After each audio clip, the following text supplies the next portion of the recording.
So, good evening, everyone, especially to instructor. Good evening, ma'am. So, we are Group 6. We are assigned to discuss about the pregnancy, abortion, paternity, and foliation.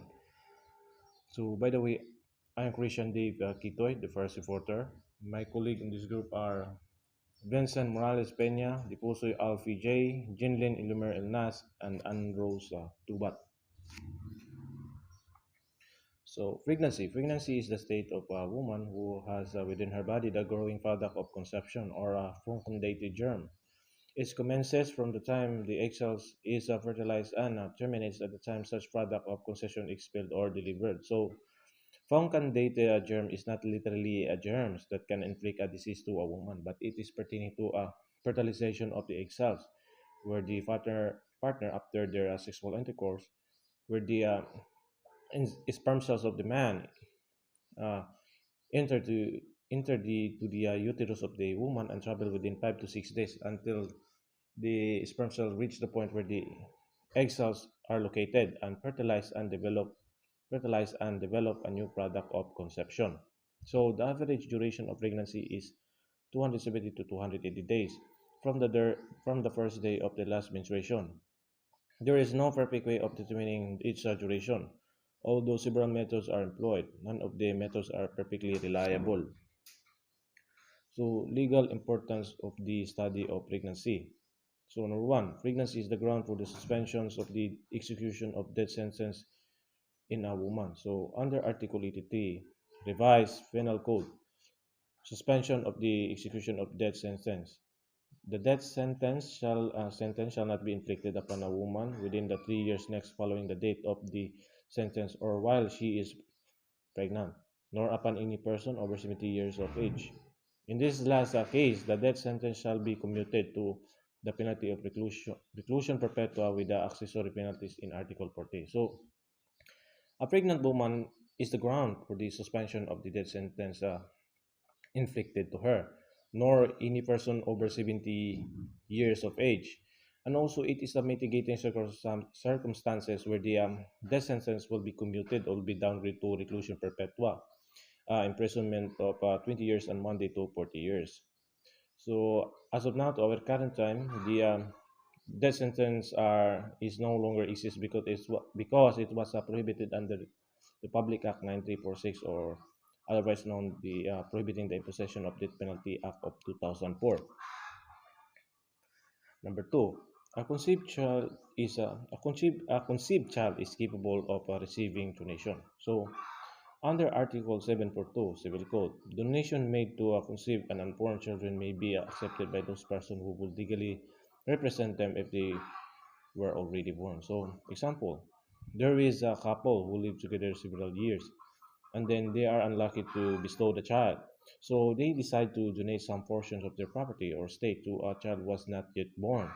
So of course, the donation must be undergo in the legal process, such as making a written agreement between the donors and the mothers of the baby, and notarized by the lawyer to prove its authenticity. So, after the successful delivery of the said child, the child may now uh, grant to those donation donated by the donor. So, number three, conceived child may exercise civil rights. So, under Article 40 Civil Code, birth determines personality, but the conceived child shall be considered born for all purposes that are favorable to it, provided to be born later with the conditions specified in the following article. Article 41, Civil Code. For civil purposes, the fetus is considered born if it is alive at the time it is completely delivered from the mother's womb.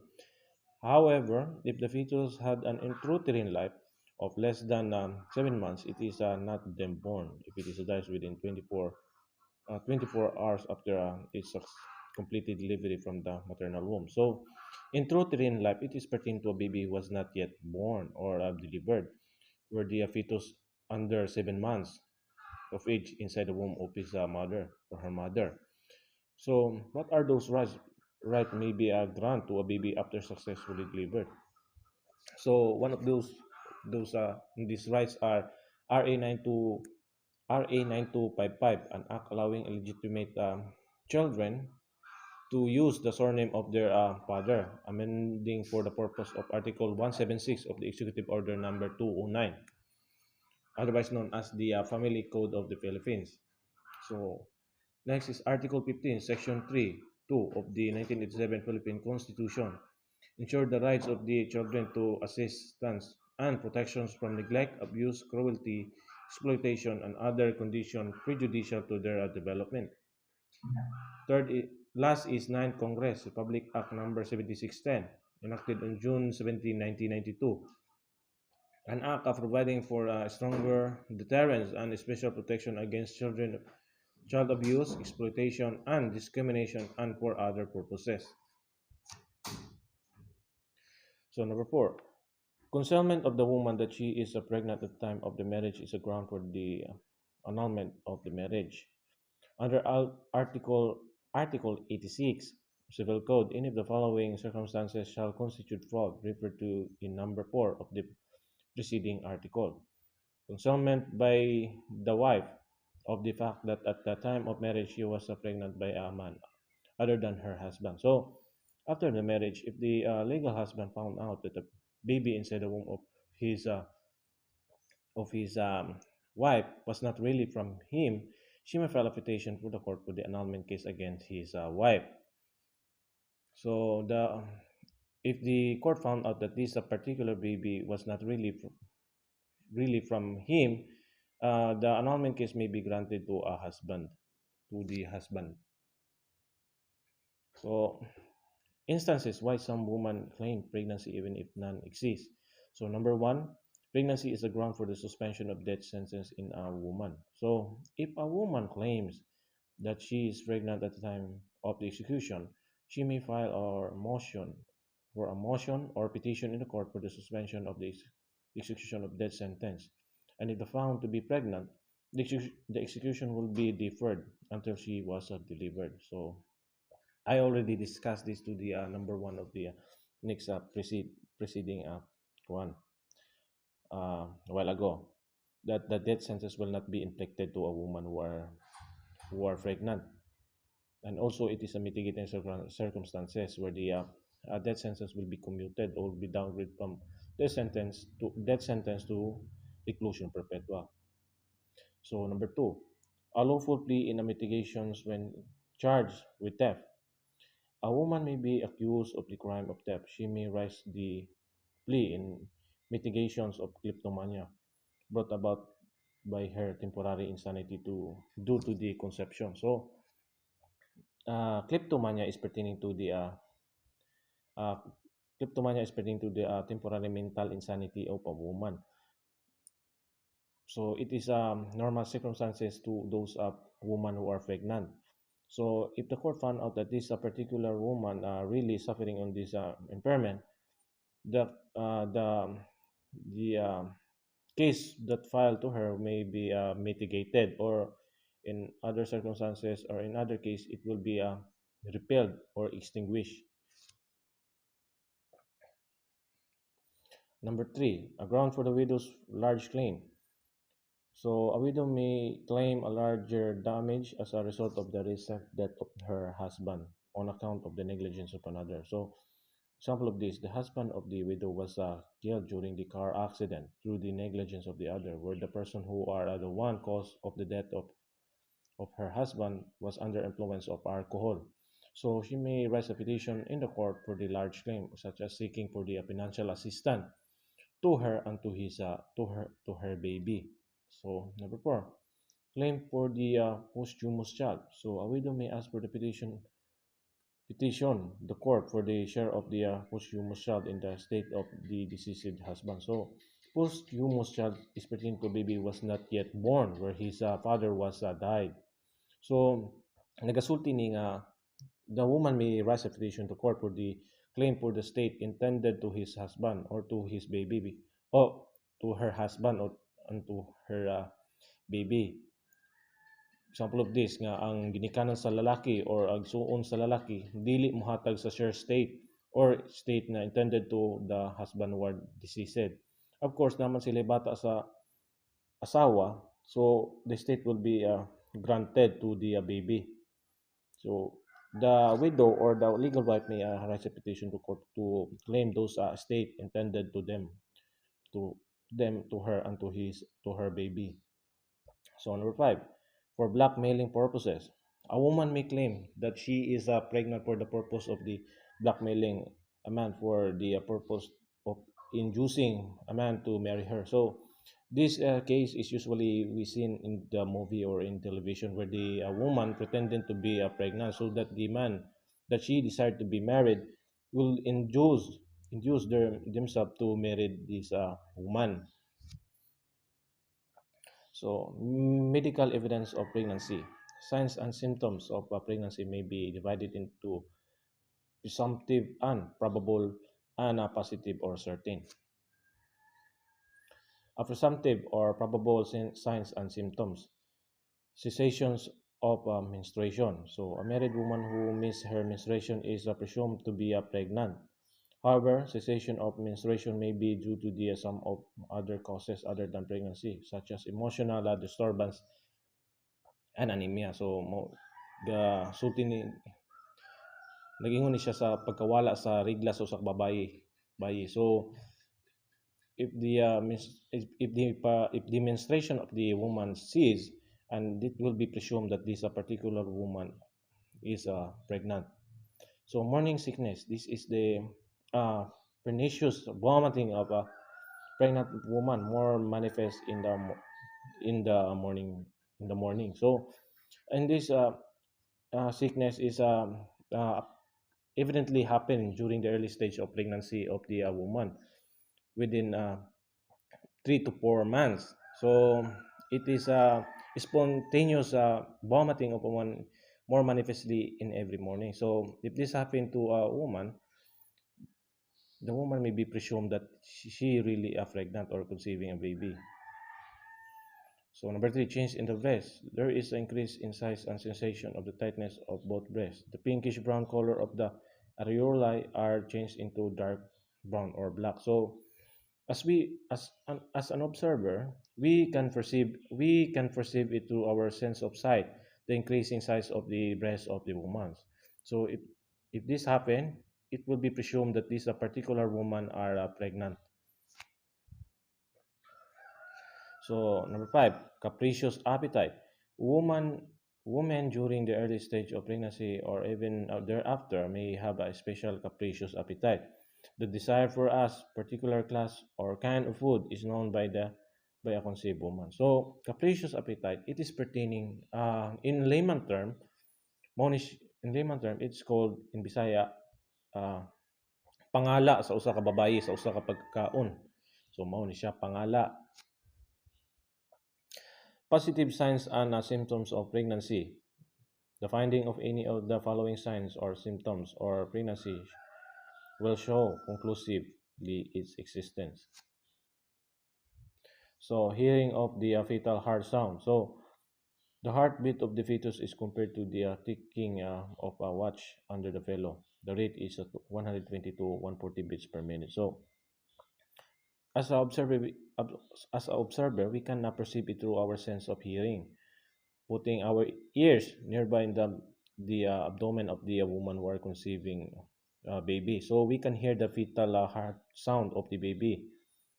The rate is 120 to 140 beats.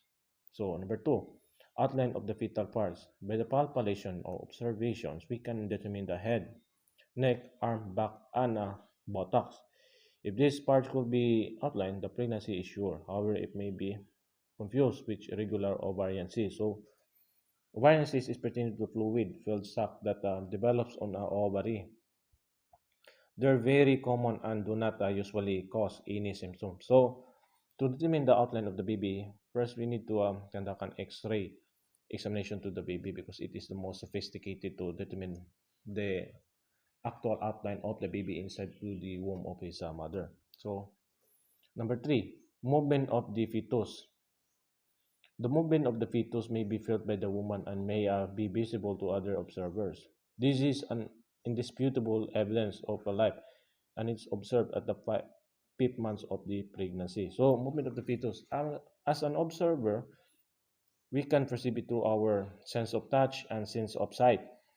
The movement of the fetus inside the abdomen of the woman. We can feel it if we touch to the abdomen of the woman. So it is indisputable evidence that this particular woman are really conceiving a baby. So number four, X-ray examination. Fetal skull and vertebra are visible with the X-ray examination. This is positive at the fifth month of the pregnancy. So vertebra is pertaining to each of the series of small bone forming the backbone. So X-ray examination is the most sophisticated examination conducted to a pregnant woman to determine if the woman really conceiving a baby, because we can see what was really inside the abdomen of the woman. Sign of sign of pregnancy in the dead. Pregnancy of present number one, presence of ovum or fetus. Examination of the uterine content will reveal the product of conception together with the placenta, amniotic fluid, and membrane. So placenta is pertaining to the an organ that develop in the uterus during pregnancy. This structure provides oxygen and nutrients to a growing baby. So amniotic fluid is pertaining to the clear, slightly yellowish liquid that surround the unborn baby fetus pregnancy. So the amniotic fluid, if we see, for example, we see a cow who are delivering his calf, we see a sticky liquid associated with the calf. That is the amniotic fluid. So membrane. So membrane is the thin layer that form the outer boundary of the living cells or of an internal cell compartment. So number two, findings on the uterus itself. There is a thickening, increase in size, and capacity of the fetus. The part of placental attachment may be seen. So number three, luteum. Corpus luteum may be will develop and attain a certain size. However, if it may gradually retrogress, but it is usually well developed at the time of the delivery. So corpus luteum is pertaining to is a mass of cells that are formed in the ovary. It is responsible for the production of the hormone progesterone during the early pregnancy. The role of the corpus luteum depend on whether or not fertilization occurs. Cysts can form in a corpus luteum, leading to painful symptoms. So, follow-up question, when does the menstruation commence? So, kano sa magsugod ang menstruation sa usa ka babaye? In the Philippines, menstruation used to commence at the age of 12 to 14. In colder countries, it may be established at the age of 14 to 16. So, number two, when does menstruation cease? So, kano sa mawala ang menstruation sa kababaye? So, the average age when menstruation cease is 45. However, there are a record in literature wherein woman's menstruation at the age of 73. The cessation of menstruation is also called a climacterium or menopausal. So menopausal is pertaining to the point in the time 12 months after the woman last period. So number three, what is the earliest age when pregnancy is possible? So as long as the woman is menstruating, she has also the potential capability of being pregnant. So that would be all my part. So thank you for listening.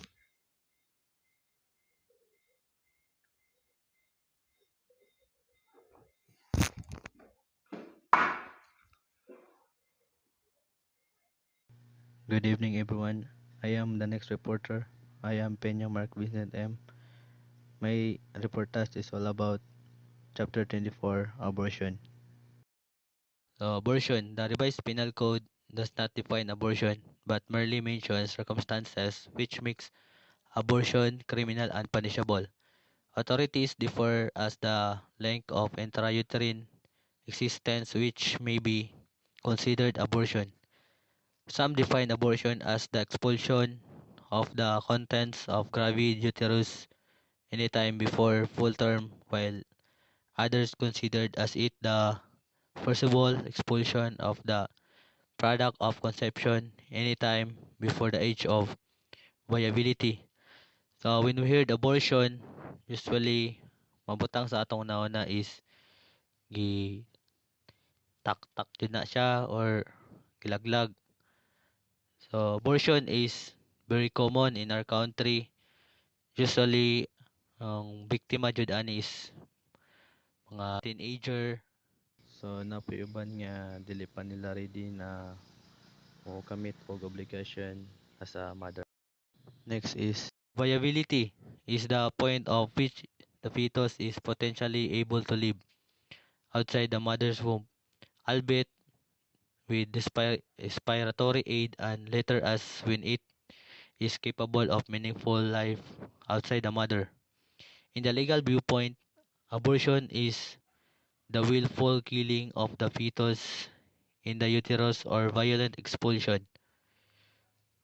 so, of the fetus from the maternal womb and which result to death of fetus.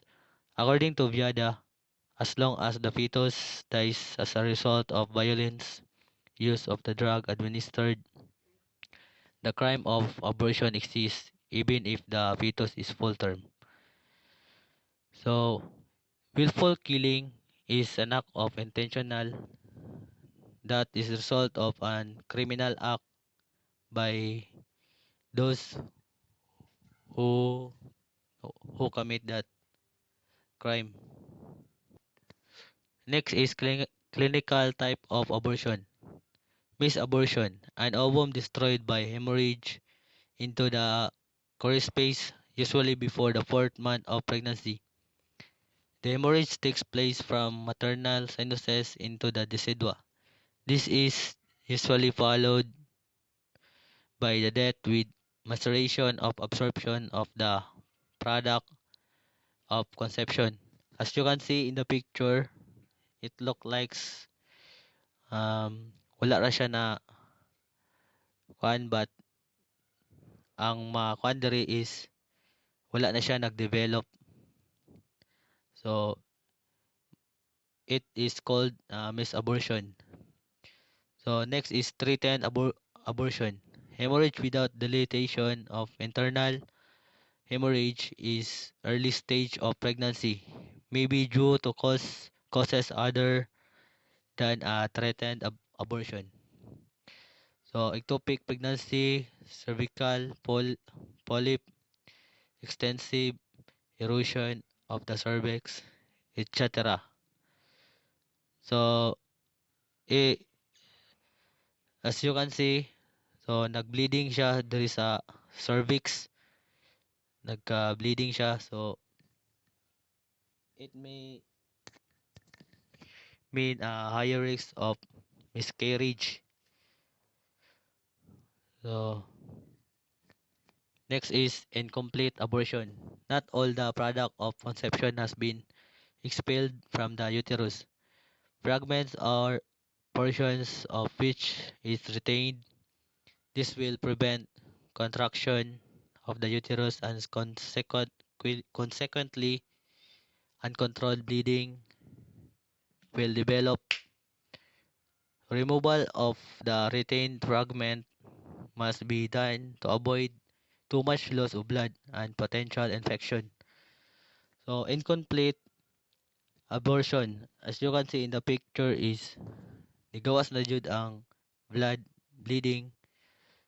Usually mga kwan ni mga apol-apol na wala na kwan siya wala siyang na deform ba. So say gitawag og incomplete abortion. So next is complete abortion. The whole product of conception is expelled. So complete is na kuha na jud siya na expelled caused by abnormalities or maternal reproductive tract. So that's it.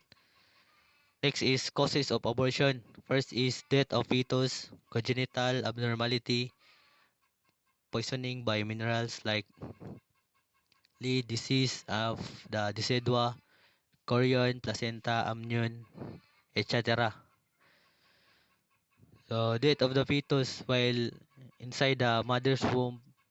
So, wala na siya na develop.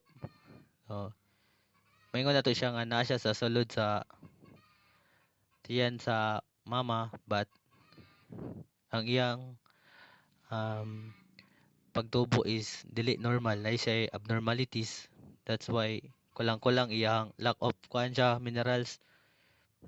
So next is abnormality of the uterus. So ni gitawag nga ay mga PCOS ana dili ma develop og ayo ang fetus. Third is emotional condition, fright, grief, and anger. Ding fourth, deficient drugs, ergot, purgatives. Mani siya yung mga tambals, makapalaglag sa baby. Fifth is trauma, direct or indirect. 6, hormonal deficiency. 7, acute specific fever and high temperature. Next is provision of the revised penal code on abortion. So, intentional abortion. In Article 256 revised penal code, any person who shall intentionally cause an abortion shall suffer the following. First, the penalty of reclusion temporal if he shall use any violence upon the person of the pregnant woman. So, ang penalty sa reclusion temporal is mogamit sa bisan unsa nga violence sa pregnant women kay mo'y mapataw sa offender. So the second is the penalty of prison mayor. If without using violence, he shall act without the consent of the woman. Third is the penalty of prison correctional in its medium and maximum period. If the woman shall have consent, if the woman shall have consented. Next is ways of committing intentional abortion. A. By application of violence on the pregnant woman. B. By acting but without use of violence without the consent of the pregnant woman. This applies to administration of drugs or beverage without her consent. So usually, mga pregnant woman is kanang muna silang maapasan or mataktakan og baby it because of too much intake of drugs and beverage. C. By acting with the consent of pregnant woman. This applies to the administration or use of drugs or beverage with the full knowledge of consent of the pregnant woman herself. The purpose of the division of the crime into 3 paragraphs is to graduate the penalties depending upon the use of violence and knowledge of the pregnant woman. So either ani nga 3 ways of committing intentional abortion. Second, unintentional abortion. In Article 2B7 Revised Penal Code, the penalty of prison correctional in its minimum and medium periods shall be imposed upon any person who shall cause an abortion by violence but unintentionally. The elements of an intentional abortion are the following. A. The woman must be pregnant. B. Violence was applied on such pregnant woman without the intention of aborting her. C. The woman aborted as result of the violence.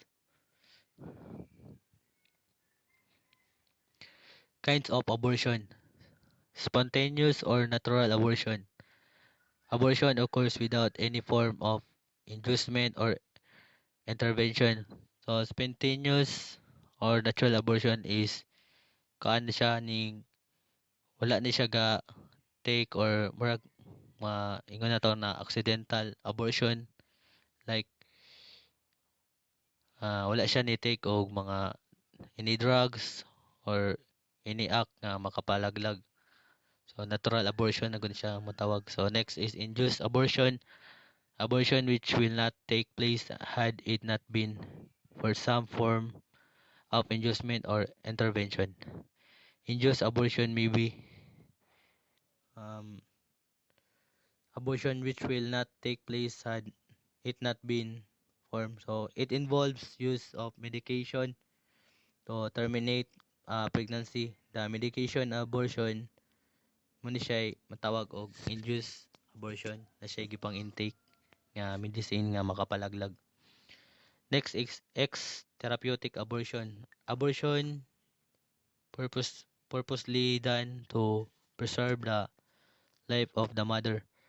Preservation of the health of the mother may also be a ground to induce therapeutic abortion.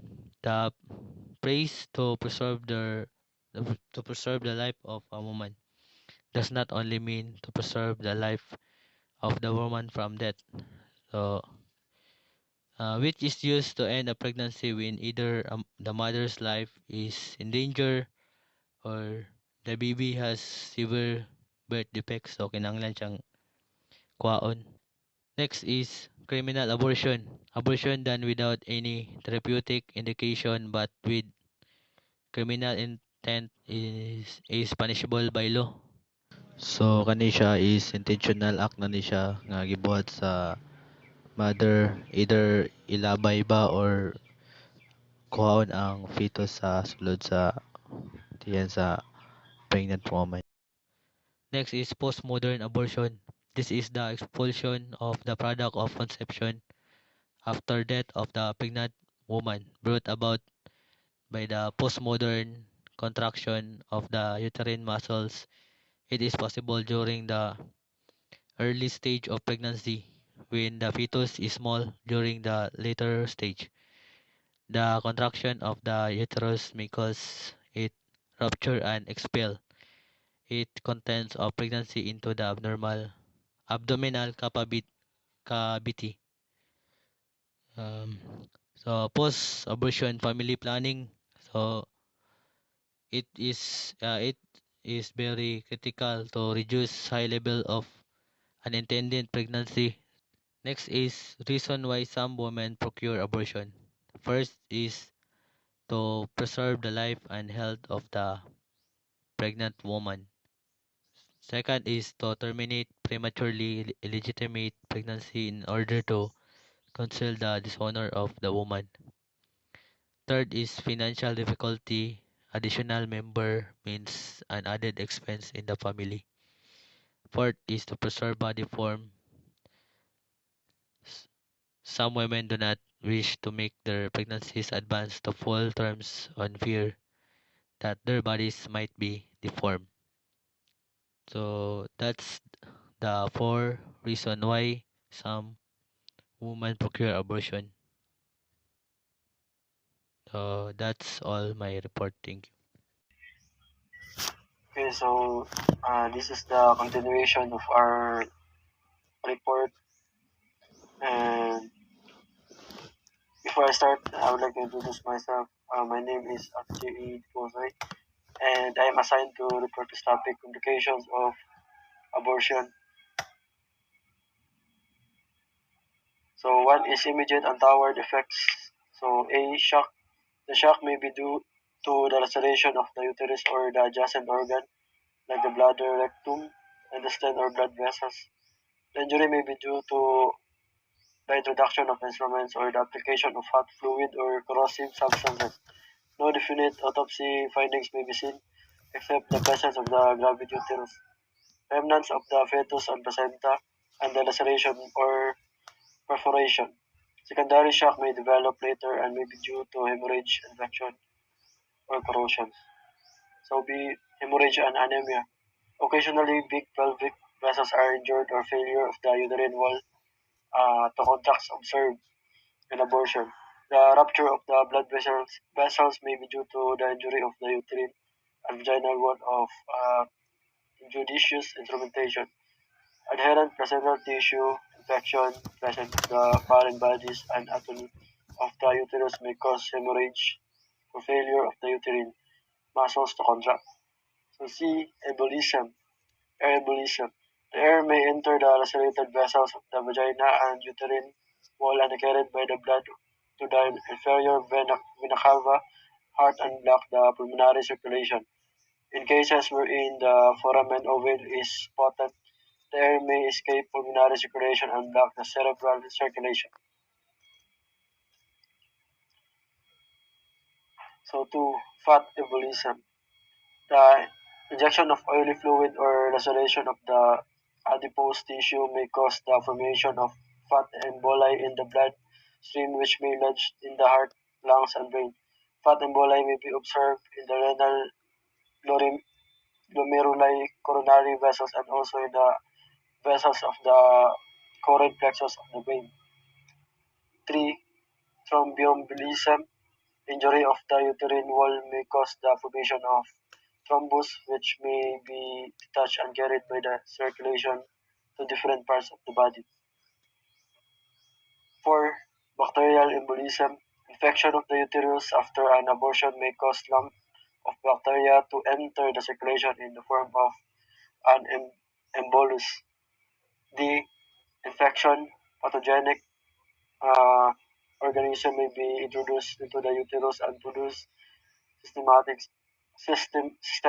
symptoms. If death occurs, signs of toxemia may be observed at autopsy. Next is causes of death in infection. So these are the causes. 1. Rapid development of bacteremia. 2. Thrombophlebitis of uterine, pelvic, and femoral veins with multiple infections and abscesses, or what we call pyemia. 3. Bacterial endocarditis with multiple septic infractions. 4. Purulent metritis, parametritis, localized or generalized peritonitis, LUs. 5. Purulent salpingitis, tubular or ovarian abscesses followed by peritonitis. 6. Diffusely spreading retroperitoneal cellulitis. Okay, so let's continue. This is the continuation of the letter D, which is infection before the causes of death. So E, poisoning. Abortifacient irritants which may be locally applied may be absorbed into the circulation and produce systemic effects. Lysol, corrosive sublimate, iodine solution are frequently used for vaginal douche and may cause systemic poisoning. F is the vagal inhibition. Sudden dilatation of the cervix due to the introduction of some objects may cause sudden collapse due to reflex inhibition of the vagus nerve. So next is G, perforation of the bladder or any of the neighboring organs. So in the insertion of the uterine sound to determine the position of uterus or in the process of carrying the bladder or the other surrounding organs may be perforated and which may eventually result to death due to hemorrhage or shock. So it's under abortion 567. Okay, so let's continue. So next is medical evidences of abortion. So medical evidences of abortion in the living. So A, presence of external signs of violence in the form of contusions, abrasions, hematoma, open wounds, or whatever form in the body surface of induced vaginal violence. If violence is applied locally in the generative tract, injuries of whatever form or description may be sindering. So the examination of the generative tract.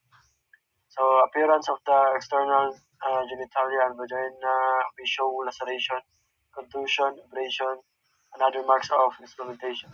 To examine the external or for softness, tear, and discharge.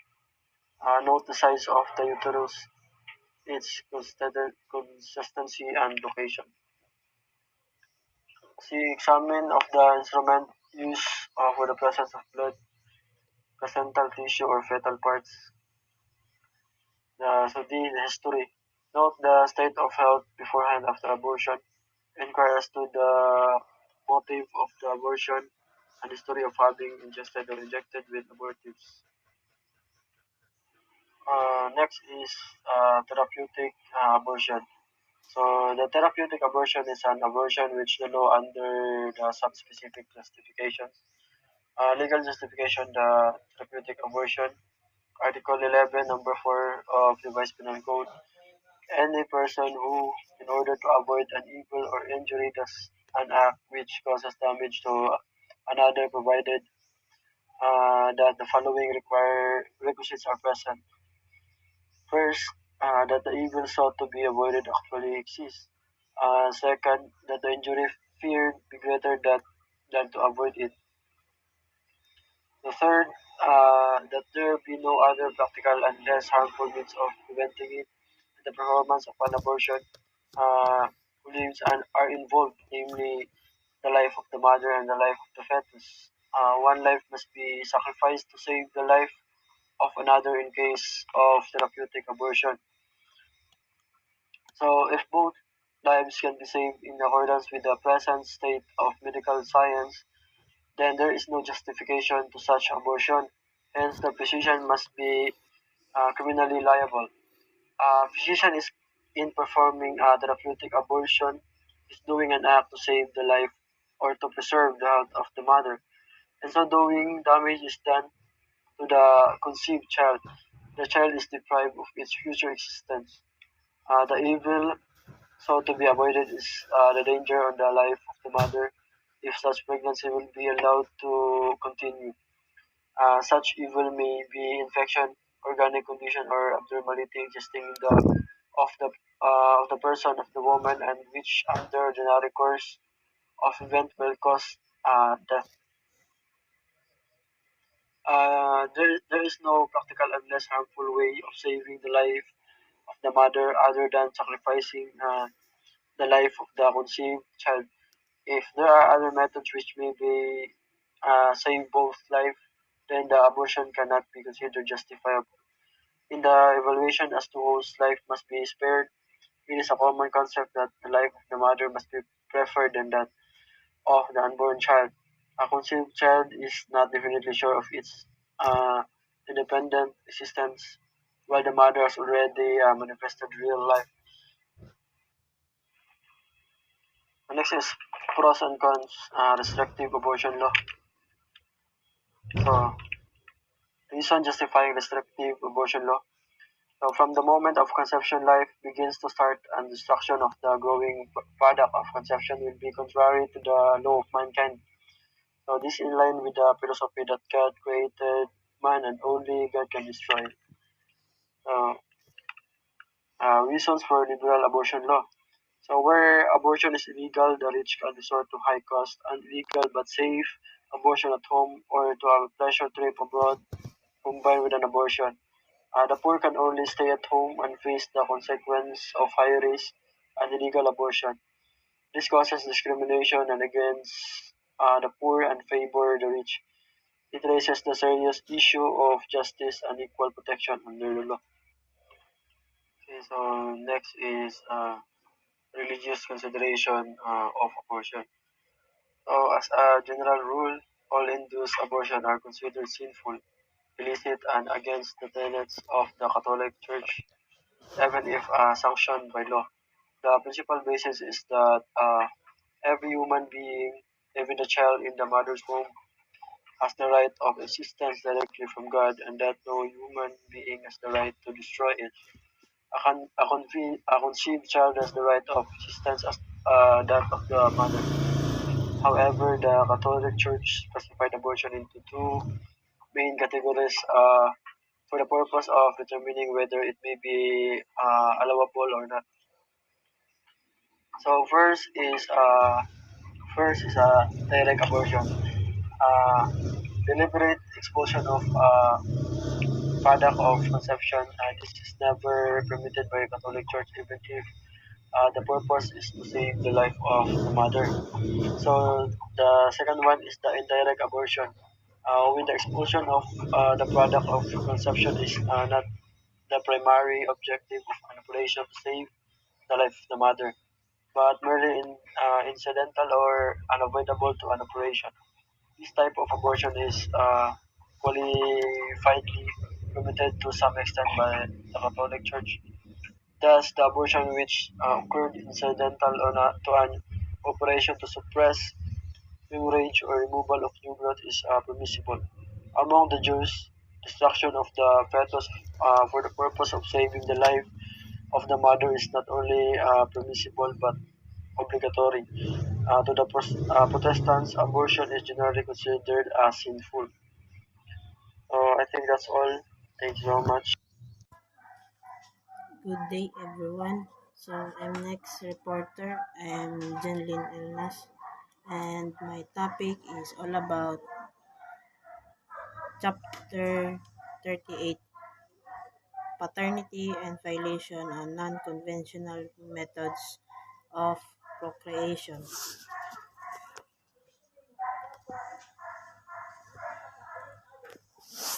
Paternity and Violation on Non-Conventional Methods of Procreation.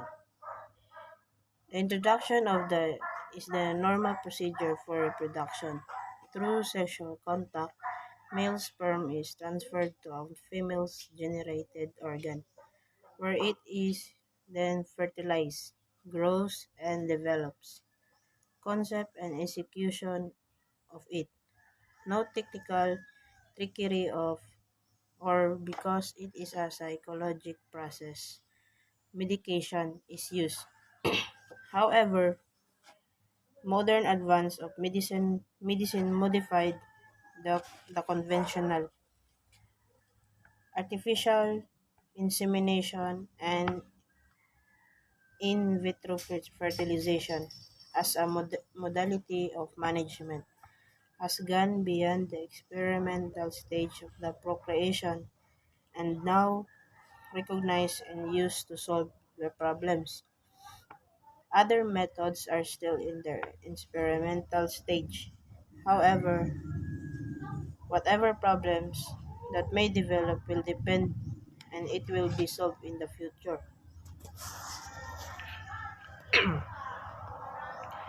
So, artificial insemination. A medical procedure called artificial insemination allows the other than through copulation semen can enter the vagina, facilitate reproduction.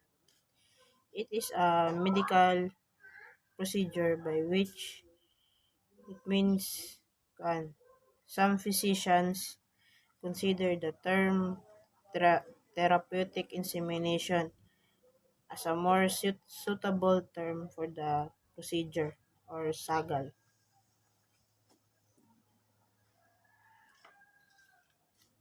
So, artificial insemination classified according to the source of semen. First is AIH means artificial insemination, homologous artificial insemination husband. It is when the sperm comes from the husband. Second, AID, artificial insemination donor or artificial insemination heterologous. It is the when the sperm comes from a donor other than the husband. Third is AIHD, artificial insemination husband donor pooled donor semen. It is when the donor semen comes from the husband and a third party donor.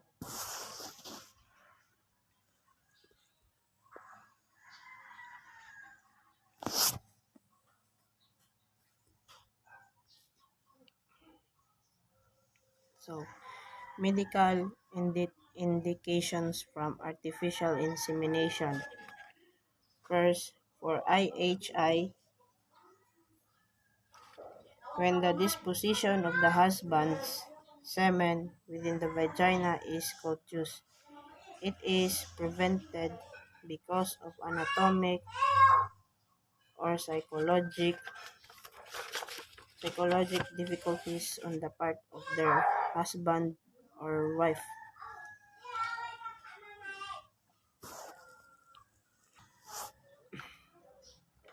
Second, for AID or AIHD, absolute male sterility. B. Oligospermia, less than 10 to 15 million sperm of semen with infertility of long duration. C. Hereditary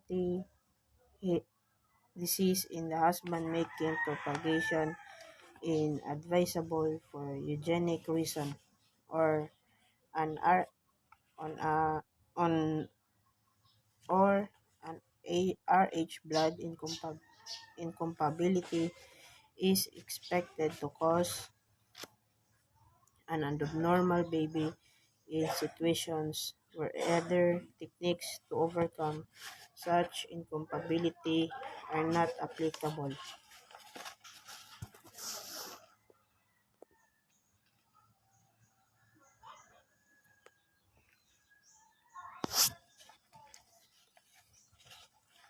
So,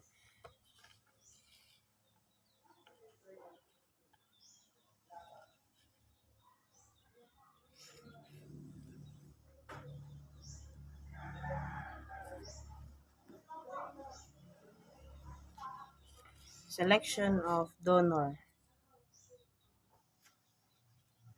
The choice of appropriate semen donor is made in AID in the doctor.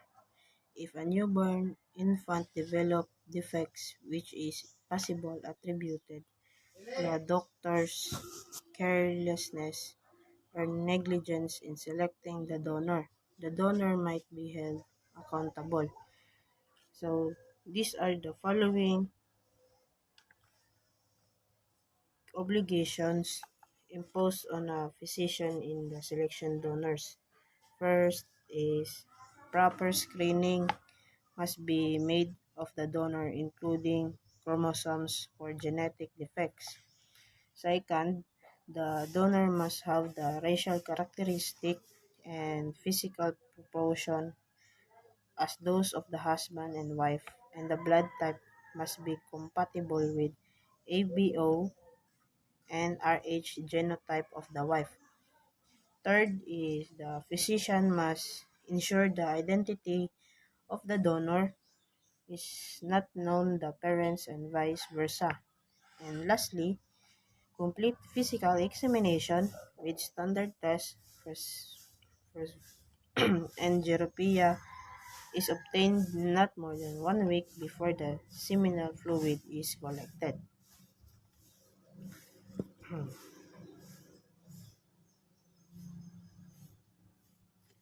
So, precautions to be observed by the physician in performing artificial insemination. First, the physician should make certain by the reasonable testing that the procedure is medically indicated for the couple who has requested conception by this method.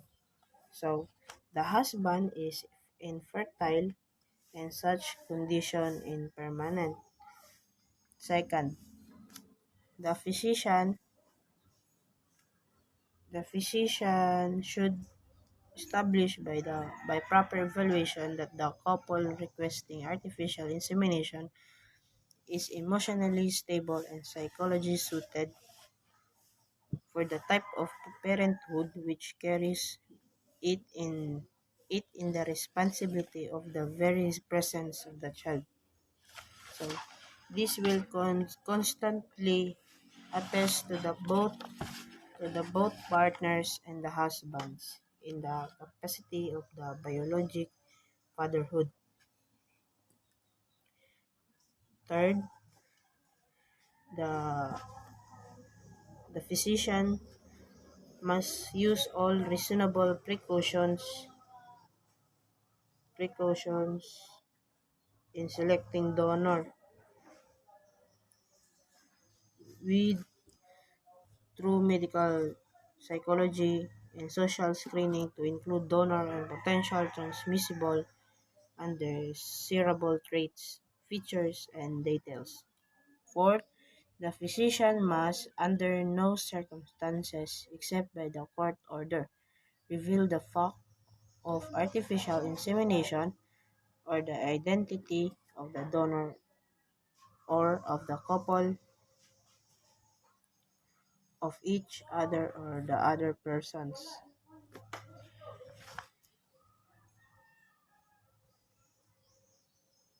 Fifth, fifth, the physician must use freshly donated sperm or frozen semen that has been prepared and stored according to currently accepted methods with the source properly identified. 6. The insemination produced must be performed by the physician in accordance with the currently accepted techniques. And lastly, 7. Full and valid consents and release should be obtained in the writing from all parties involved in each consent must be an informed consent, particularly on the part of the prospective parents who should be fully appraised of the psychological and legal complication and the possibility of the birth of of the defective child.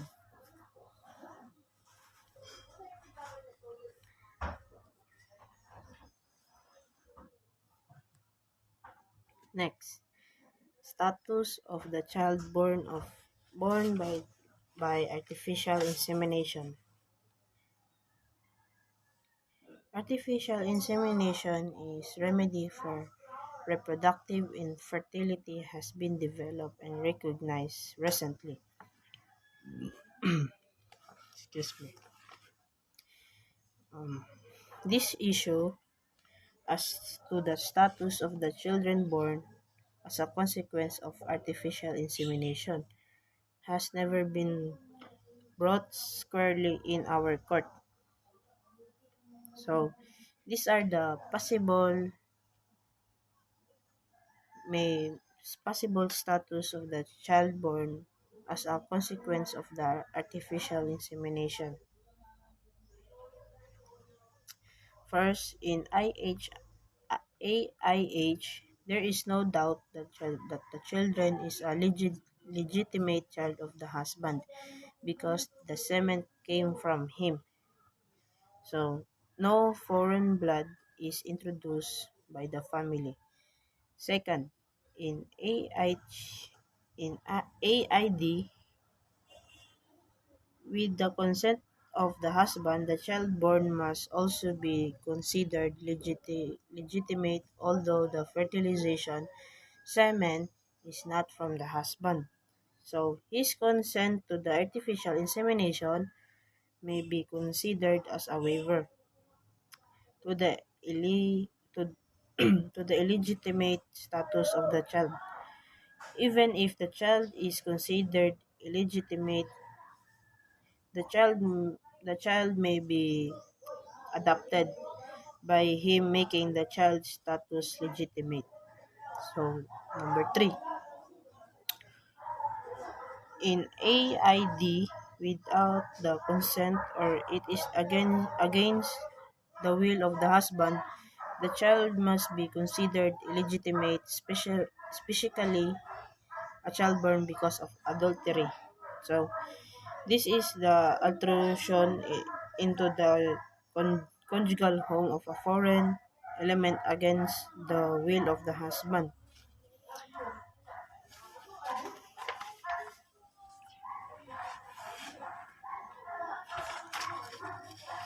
So, if the child considered born because of the adultery, did the wife commit adultery?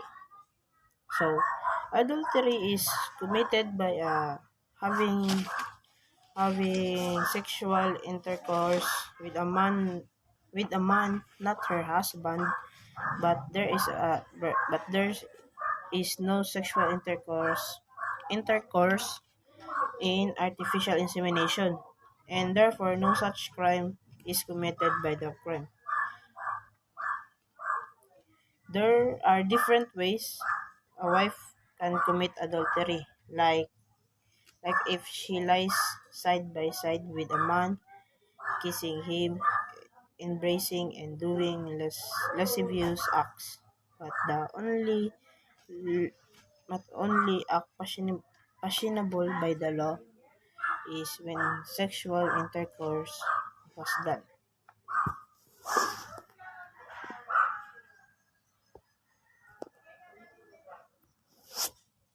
Next, consent.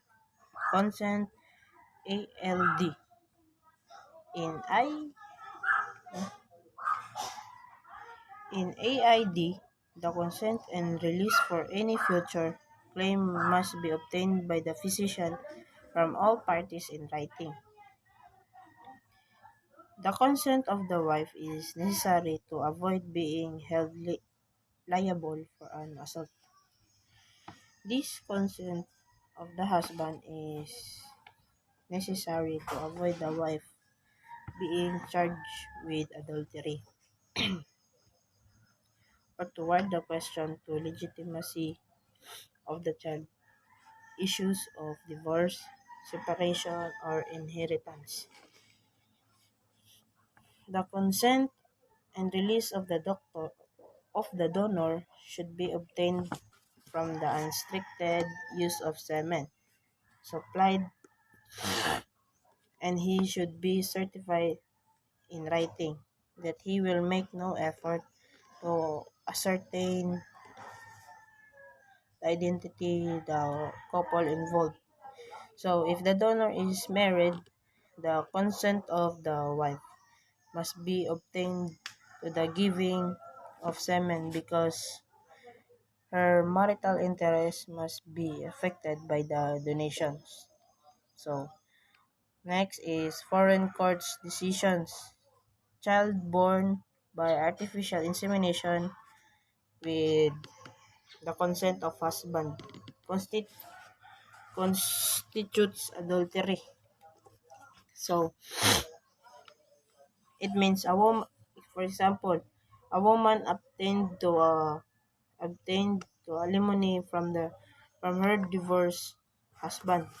The latter contended that his former wife committed adultery because the child is not his biological child. The former wife claimed by the child to product of artificial insemination.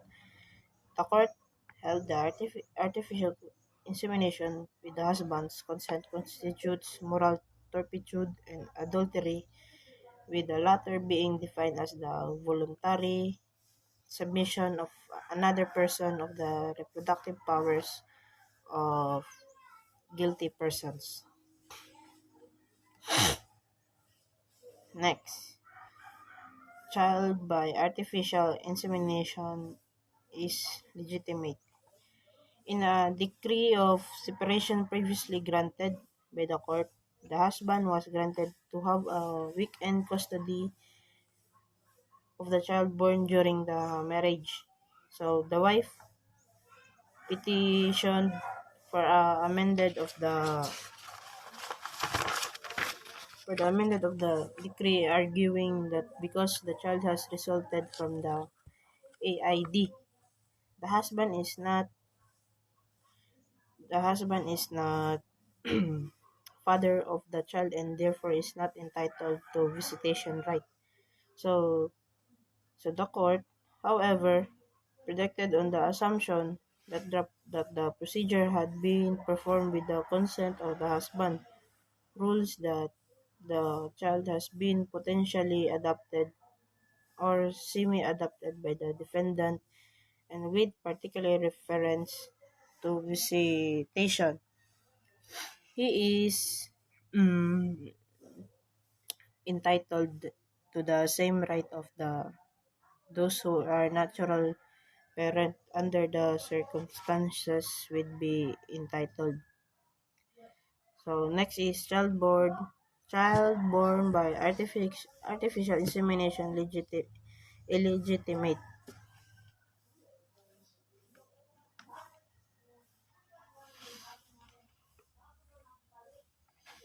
So example, so the trial judge granted the divorce but the denied husband of the visitation rights and the custody of an AID child, declaring the heterologous artificial insemination with or without the consent of the husband.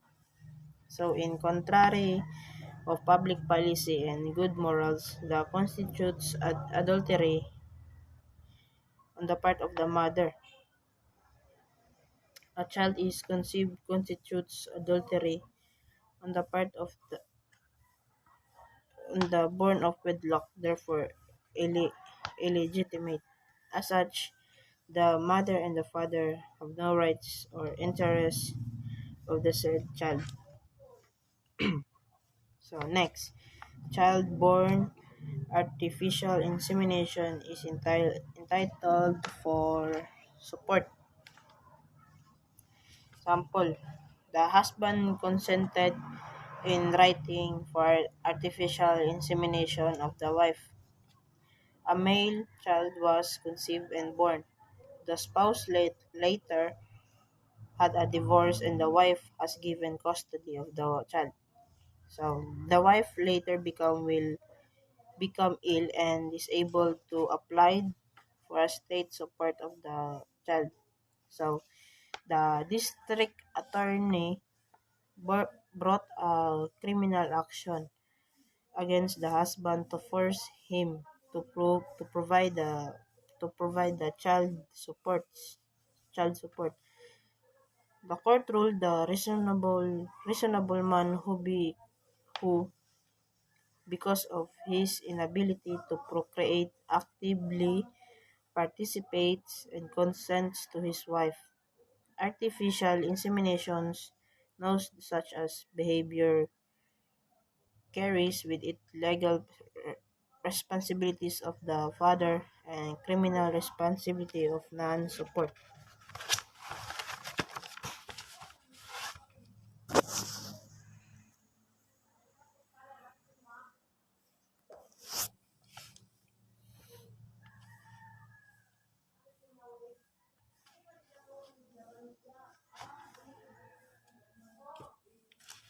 So next, procedure of in vitro fertilization. Injection in the body are the first step in the vitro fertilization process process oxytites or ovums, source of the gonadotropin hormone, which ovulation is induced. After about 30 hours, the oocytes are surgically removed from the ovary from the laparoscopy. Two tiny glasses tubes were inserted in the ovary to achieve this through a tiny abdominal incisions. The eliminated oocytes are put in the test tube or the Petri plate with the growth media mimicking the bodily environment of the woman. The method is made up of the woman's blood and reproductive fluids with as nutrition. A sperm then fertilize the oocytes.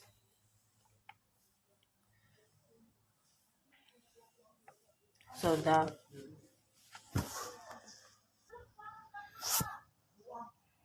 so the resulting conceptus is kept in the moist environment of room temperature, where it divides and grows for a few days until it reaches the blitosis stage, the stage at which the embryo normally enters the uterus. So the conceptus is then picked up with a small hollow tube inserted through the vagina and cervix into the uterus, where it implemented at a proper time in the menstrual cycle. After successful transplantation, the woman carried the blastocyst to term.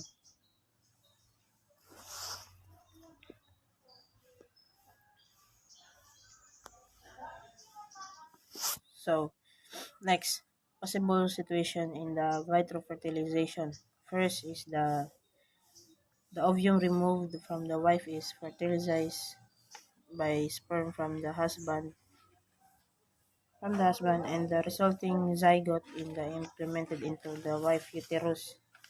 So this is the process is done the, is done because the wife cannot conceive on account of the occlusion of the fallopian tube, or although the couple can possibly have a child through normal intercourse, but they want early screening of the conceptus for genetic defects controlled by the timing of the pregnancy or select of a blastocyst with a certain characteristic.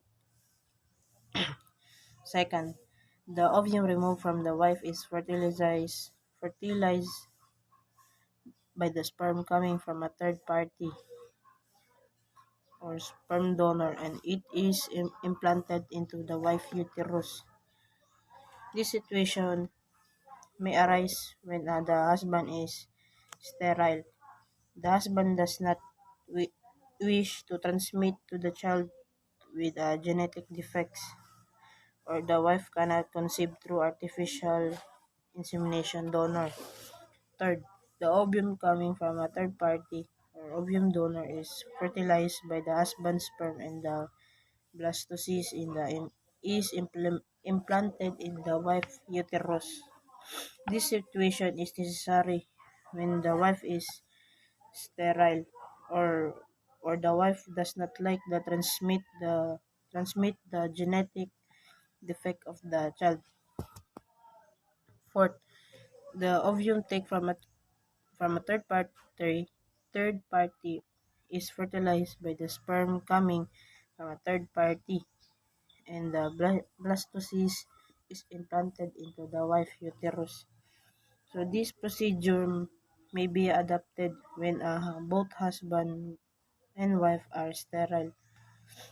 Both of them refuse to transmit to the child their genetic defects. Fifth, the ovum removed from a single woman is fertilized by the sperm taken from a male donor. The blastocyst is implanted into the single woman's uterus. So this procedure may be done when the single woman wishes have a child, but she cannot conceive naturally or artificial insemination. 6. The ovum removed from the wife fertilized by the husband's sperm, and the blastocyst is implanted to a host or surrogate. There are genetic link of the child to the parents by the gestational link with the third party. 7. The ovum coming from the wife is fertilized artificially by the sperm coming from a third party, and blastocyst in the implanted into the surrogate's uterus. So 8. 8. The ovum coming from the third party is fertilized by the sperm coming from the husband, and the blastocyst is placed into the uterus of the surrogate uterus.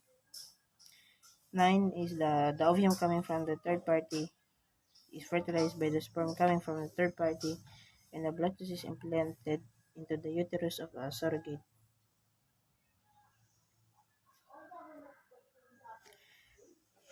Next is the basis legality of in vitro fertilization. The Constitution that no person shall be deprived of life, liberty, or without the process of law, nor shall any person be denied the equal protection of laws. From the term liberty is emanates from the right of the privacy. So Mayor v. Nebraska is the right of the privacy denotes not from only freedom from no bodily retains, but also the right of the individual to contract. It is to engage in any of the common occupation of life, to acquire useful knowledge, to marry, to establish a home and bring up children, and to worship God according to the dedicate of his own conscience, and generally to enjoy the privileges long recognized by the law as essential to the orderly pursuit of happiness of a free man. Greece World v. Connecticut. Connecticut. The right of privacy means the right to be left alone. It is the right of an individual to the possession of control of his own and free from all restraints or interference of others, unless by clear and unquestionable authority of the law. It is the right of the parents or guardians to establish their family as their to see. So the right of implication of privacy may be basis legality of in vitro fertilization. A. Right of procreation. Procreation is the fundamental of the very existence and survival of the race. So it is a ban of the use of the vitro fertilization would prevent individual from using means to fulfill his or her prospective mission. Inability to procreate in a malady, and it is the duty of medicine to alleviate or cure the condition of us to make him enjoy life, realize the desire. So B. Right to marital privacy. Provision of the in vitro fertilization as a way to have a children will mean government intrusion into the marital bedroom in search of evidence from the violating law. The the freedom of the person choice in the matters in of marriage and family life is one of the basis liberties protected by the Jew from the process of law clause. Third is the right to decide whether bear or beget. So this is the right of a person determine whether to carry or not to carry a product on conception, to be not to be a mother, or to raise or not to raise a family. And lastly, right of self-determination. The right of to determination what shall be done on his own body. Um, it is stated with the man is a master of his own body, and it he may expressly prohibited and performance of a life-saving surgery.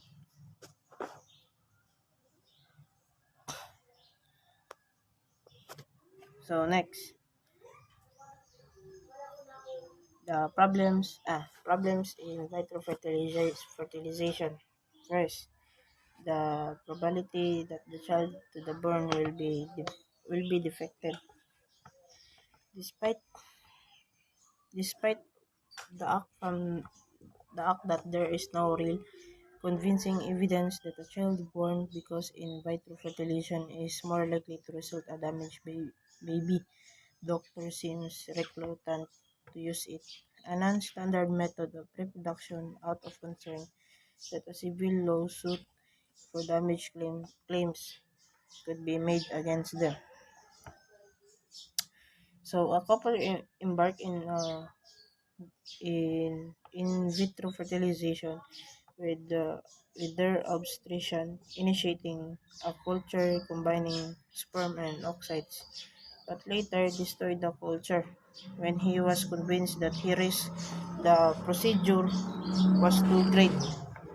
So there are some so this is there are some of the probable causes of the birth of the defected child may be a administration of hormone to the prospective source of ovum. So a gonadotropic hormone is administered to induce more production of oocytes to give the physician to the privilege of the selecting which among the best fertilization. This may cause production of chromosomal abnormality. It such as the oocyte is mixed with a full sperm and a single ovum may be fertilized or multiple sperm and lead to the production of abnormal embryo. B. Next is medical manipulation of the oocyte and embryo. So the mechanical removal from the ovum donor, the actual fertilization process in the artificial medium and physical act of the insertion into the uterus may cause injury to the deformity of cells. C. Mistake in the screening process or selection of the best ovum for the fertilization. And lastly, defective donors or sperm and ovum. So, so a physician need need not fear too much the possible liability on a account on a child abuse. So, A. The plaintiff will be difficulty in proving negligence. The plaintiff will have a hard time establishing connection between the physician's negligence and infant's defects because birth defects are well known to occur in or natural pregnancy. B. Prospective parents are normally briefed defects of the potential risk of the procedure before the consent is obtained. And C. In vitro fertilization is still the experimental stage and has yet to involve a clearly defined standard to occur by which determine whether the action of the physician is negligent. And lastly, the plaintiff is required.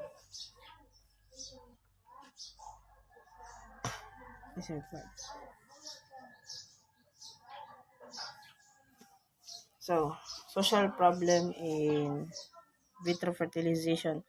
The probability for a child born in a vitro fertilization to be defective is not remote for the reasons stated or supra.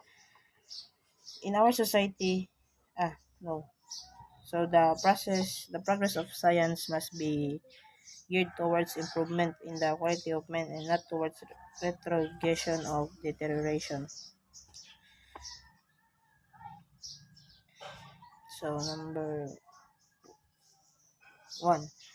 Problem of a surrogate mother. The term surrogate mother refers for a woman who is not the biological ovum and the woman who receives the implanted in vitro fertilized egg to grow until the baby is born at term. So the term also applies when fertilized egg is removed from the uterus for a woman and implanted to a surrogate mother.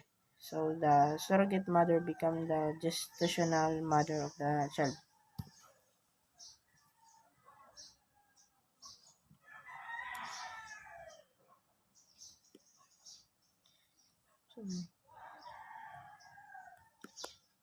So reasons why the service of a surrogate mother may be necessary.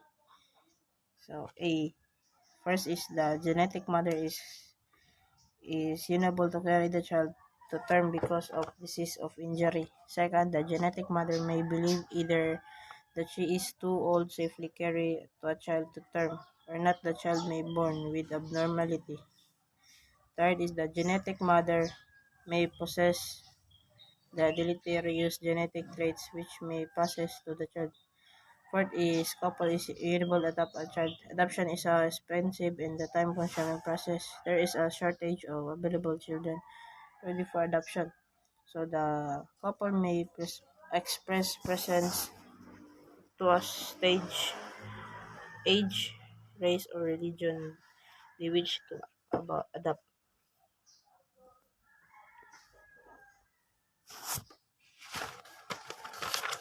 So next is convenience. A woman may not want to interrupt her career during the gestational period, therefore seek a more convenient method of having one without changing her actual way of life. So, motivation of woman to become a surrogate mother. A is altruistic motive.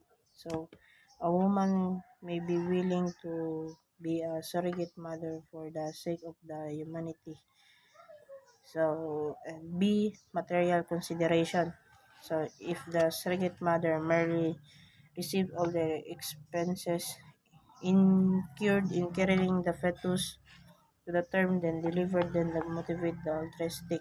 So, on the other hand, if the payment agreed upon is beyond the reasonable cost of the pregnancy, then it is tantamount of the rental for the use of the uterus.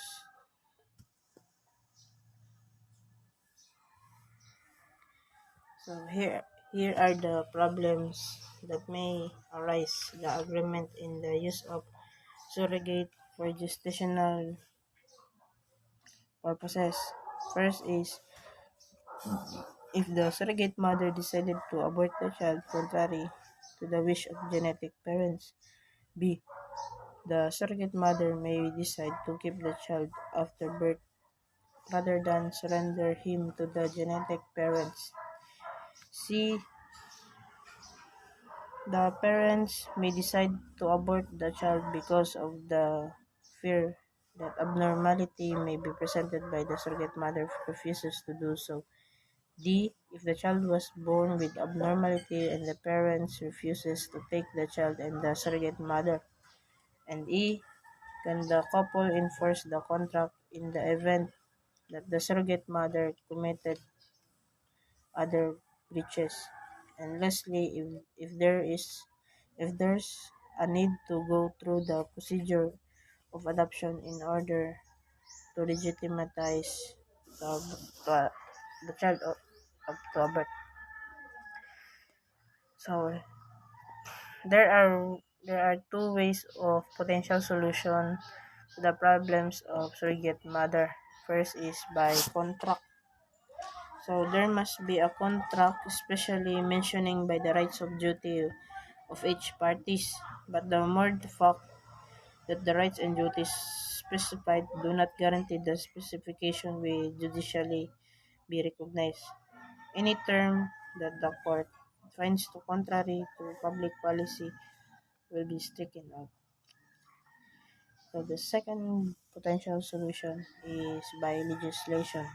So the court is bound to enforce the legislation unless found in the unconstitutional. This method provides a better solution to a problem. So 3. Problems of the status of the child born with vitro fertilization.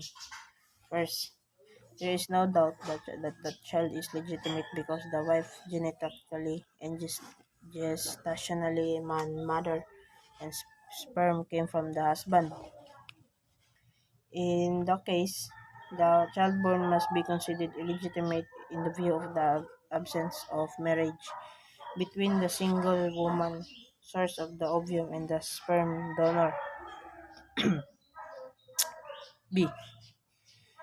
Although one of the elements in the fertilization process did not come from one of the spouses, the child may be still legitimate if there is consent of the stereo party of the vitro fertilization. If the child is not considered legitimate, then the process of adoption may be done.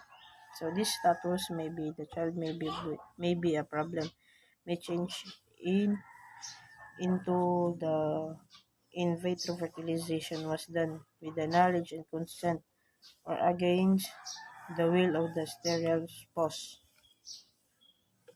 So C. Situation 4, 6, 5, 8, and 9. The genetic parents are different from the gestational mother. So adoption may be legal legal remedy provided there is no impediment in, to the application of the procedure. Otherwise, a special legislation may be necessary.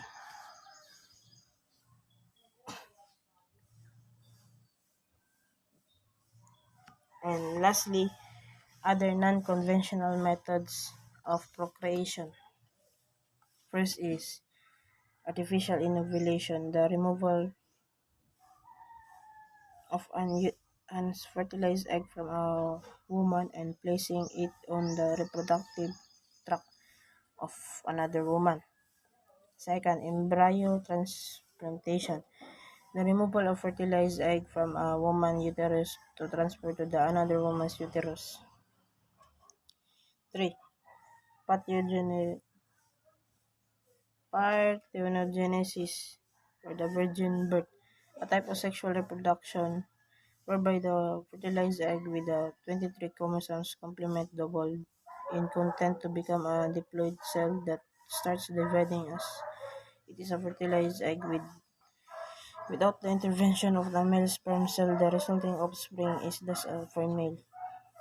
And lastly, cloning, a type of sexual reproduction, therefore whereby the nucleus of a female egg is removed, which contains the genetic material, and replaced with the nucleus of a body cell of the same or the other woman. So the renucleate egg is then placed in the uterus gestation and normal development. It is the resulting of offspring of genetically identically of the parent. So that's all. Thank you. So, good evening, ma'am. Good evening, everyone. My topic is all about paternity and relations. By the way, I am Tubat and Rose, the next reporter. So, what is paternity and relation? So, the civil position of the father with regard to the child he has conceived is known as a paternity, or the quality or state of being a father. And the civil status of a child with respect to their mother or father is known as filiation, or the filial relationship of a son, for example, to his father or mother. So, for legal importance of determining paternity and filiation. So, for succession, in legal succession, the right of legitimate children is different from that of illegitimate children. The law gives more rights to the property of the deceased parent to legitimate children.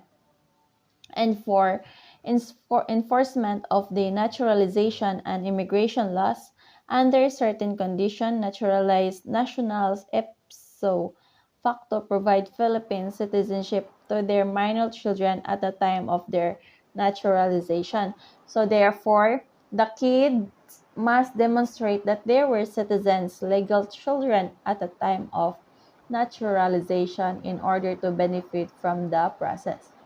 So, upon demonstrating that the juvenile is a legitimate offspring of a naturalized Filipino or that of a permanent resident immigrant, the minor may be granted permission to enter our country. We have the kinds of children. We will tackle it one by one. What are those? The legitimate children and illegitimate of children.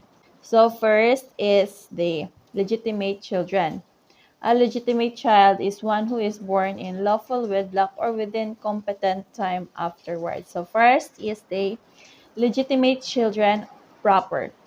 Illegitimate children proper are those who were born in lawful wedlock or within 300 days after the dissolution of marriage. So So what do you mean by lawful wedlock? The child was born while its parents are married. So what is dissolution of marriage? So it is the legal process that terminates the marital rights and responsibilities between spouses. So meaning in this is before magbulag or mamatay ang usa ka spouse, born na ang baby within 300 after the dissolution, matawag na siya og legitimate child. For example is A and B are legally married on January 1, 1980.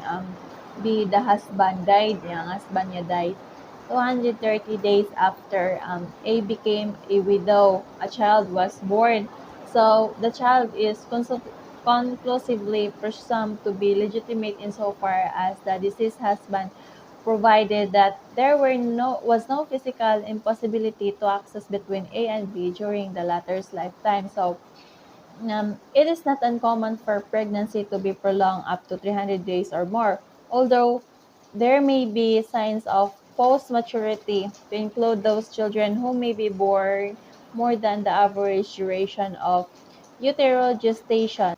So next is a legitimated children. Legitimation is defined as a remedy or process by which a child born out of lawful wedlock and is therefore considered illegitimate or by fiction of law considered legitimate by subsequent valid marriage of a parent. So under an illegitimate children, na siya natural children which is proper. So natural children are those born outside lawful wedlock of parents at the time conception of the former were not disqualified by any impediment to marry each other. For example, let's say this A and B are both unmarriage of age. Therefore, there are no other impediments for them to marry one another. So, although unmarried, they had sexual intercourse, and as a result of which is child is born, which is considered to be natural. If the child is acknowledged by the parents to be their own, then the child becomes acknowledged natural child. So next is adopted children. Adoption is defined as the act of proceeding by which relations of paternity and filiation are recognized as legal existing between persons not so related by nature. The purpose of adoption is to establish a relationship of paternity and to afford persons who have no child of their own consolation of having one by legal fiction. So, ano mo mag-adapt ang married couple because of dili sila ka produce og baby. Persons who cannot adapt are those who have legitimate acknowledged natural children or natural children by legal fictions. Atong mga person nga the guardian with respect to the ward before the final approval of his accounts. A married person without the consent of other spouse, syempre, di maka-adapt kung wala po'y consent sa other spouse. And non-resident aliens, of course, residents aliens with whose government of the Republic of the Philippines has broken diplomatic relations, and any persons who has been convicted of a crime, of course, dili sila maka-adapt of children kay involving moral turpitude when the penalty imposed was 6 months imprisonment or more. And person who may adopt are those every person of which who is in full possession of his civil rights. And this time we will go on to the illegitimate children. So illegitimate children are those who were born out of lawful wedlock or after a competent time after its dissolution. So first is natural children. Under natural children with is natural children proper. So natural children are those born outside wedlock of parents who at the time of the conception of the former were not disqualified by any impediment to marry each other under Articles 269 of Civil Code. So what do you mean by born outside wedlock? It is mean that born when one's parents are not married ang parents niya na kabuo sila og baby. So, natural children by legal fiction. So, natural children by legal fiction are those children born of void marriages are those born of voidable marriages after the decree of annulment. So what do you mean by void marriages? This unlawful or invalid under the laws of jurisdiction where it is entered. Example of this, A was married with B, his own stepdaughter. So, ang person A, na married siya sa iyahang own stepdaughter. So, the marriage is void. So, the child was born thereafter. So, the child is natural by legal fiction. So, next is natural children by presumption. So, natural children by presumption are those natural children acknowledged by the father or the mother separately if the acknowledging parent was legally competent to contract marriage at the time of conception. So, example of this is A married woman who is living separately from his husband. So, layo sila, separate sila sa iyang husband. Napa siya had an illicit relation with B. So, the child born has been recognized by B. Nag-anak man sila. So, ang baby recognized by B as his own. So, the child is considered by a natural presumption. So, next is 2, which is the spurious children. So, spurious children are illegitimate children who are not natural, are considered spurious. Spurious children may be adulterous children, sacrilegious children, and incestuous children, or manserous children. So first is adulterous children. These are the children conceived in an act of adultery or concubinage. So meaning ani is adultery is a voluntary sexual intercourse between a married person and a person who is not his or her spouse. So meaning kabit. So anak siya sa gawas. And second is sacrilegious children. These are children born of parents who have been ordained in sacris. In civil law, there is no such kind of legitimate children because a priest or a nun can marry. There is no impediment in law for them to marry. It is only the regulation of the church that prohibits it. In the Philippines, there are separation between the church and the state. Ang bata anak sa sacred priest or nun, madre, muna sa sacrilegious. Kan man siya against the church, but din siya against the law. Next is incestuous children. These are children born by parents who are legally incapable of contracting valid marriage because of their blood relationship as marriage between brothers and sisters, father and daughter, and etc. So, kani, ato ni siyang mga blood-related nga mag-unay na magka-kuan sila nya wala sila kabalo nga related by blood related sila nya ang mga bata biyani are in danger ang mga bata ni sa premature birth and being underweight and undersized na po mga physical deformities because of the same sila og genes. Next is manserous. So, these are children conceived by prostitute. It is very difficult to determine the father because of the nature of the business. So, manserous, kataning ko, anak siya sa mga prostitute. Di man malikayan nga, na-joy, sa kadaghan gyud nga, mukha ni mo mga customer na, dyan na imulihay nga, usa ka, kuan, baby nga ma-form. And that's all my report.